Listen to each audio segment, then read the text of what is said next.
पाली जिले के अखेराज सोनगरा की पुत्री एवं महाराणा उदय सिंह की महारानी जयवंत कमर की कोख से विक्रम संवत 1597 में अर्थात 9 मई 1540 को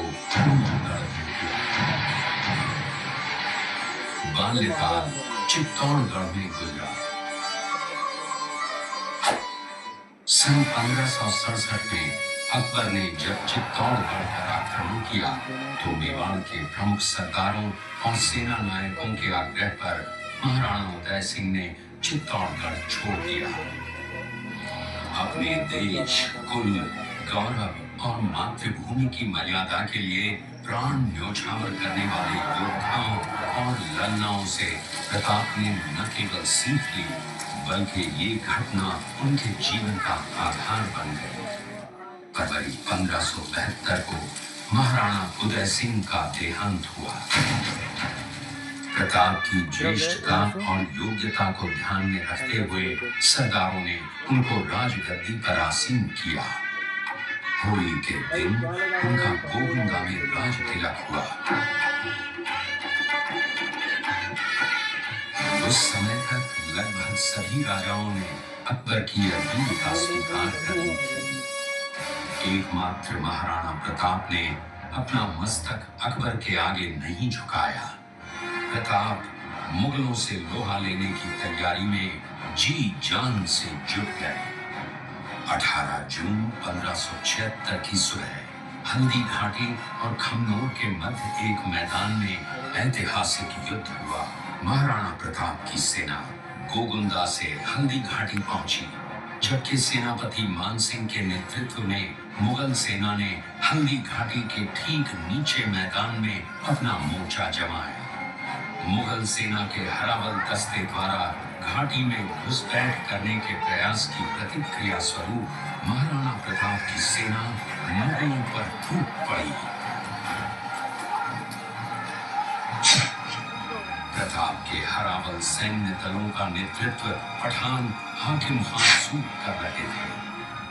भीलू राणा, जो राणा पूंजा के नाम से भी जाने जाते हैं, उनके नेतृत्व में भील आदिवासियों ने गोरिल्ला पद्धति से युद्ध करते हुए मुगलों के छक्के छुड़ा दिए। देखते ही देखते शाही सेना में खलबली मच गई। रक्त तलाई, घोड़ों के टापों, हाथियों की चमगादड़ों और तलवारों की झंकारों से गूंज उठी। चारों तरफ हाहाकार मच गया। युद्ध का घटनाक्रम अचानक उस समय बदल गया जब प्रताप ने अपने घोड़े चेतक को एड़ लगाकर मानसिंह के हाथी पर चढ़ा दिया और उस पर भाले से भरपूर वार किया। मानसिंह हौदे में दुबक गया। हाथी से उतरते समय चेतक की एक टांग कट गई।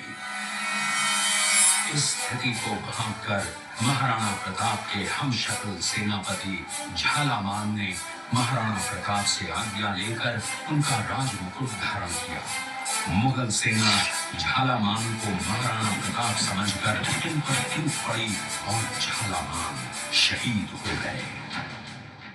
उधर चेतक ने अपने स्वामी को 5 किलोमीटर तक 3 टांगों पर ही लेकर एक बरसाती नाले को पार किया।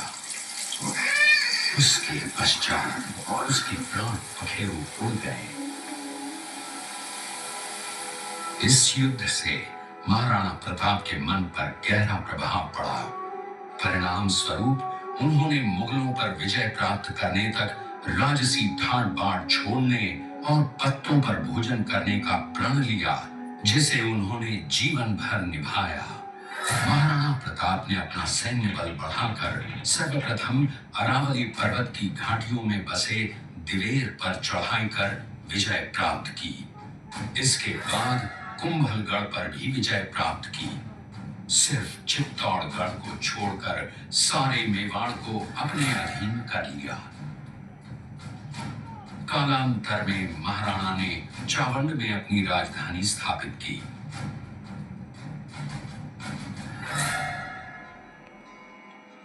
19 जनवरी 1597 को राणा प्रताप ने मात्र 57 वर्ष की आयु में इस संसार से प्रयाण किया।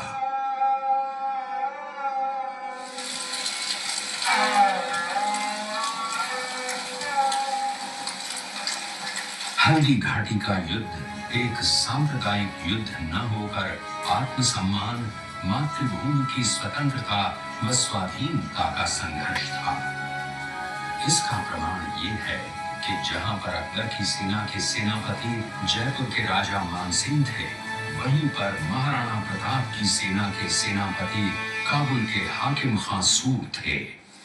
महाराणा प्रताप स्वतंत्रता की वेदी पर एक ऐसा अंगारा था जो आत्मसम्मान व देश गौरव के लिए दिन रात जलता रहा, धधकता रहा और अंत में बुझकर भी उसने देश में ऐसा लौह भर दिया जिसकी प्रखर किरणों ने भारत माता को गुलामी की जंजीरों से मुक्त कराने के लिए सदा प्रेरित किया।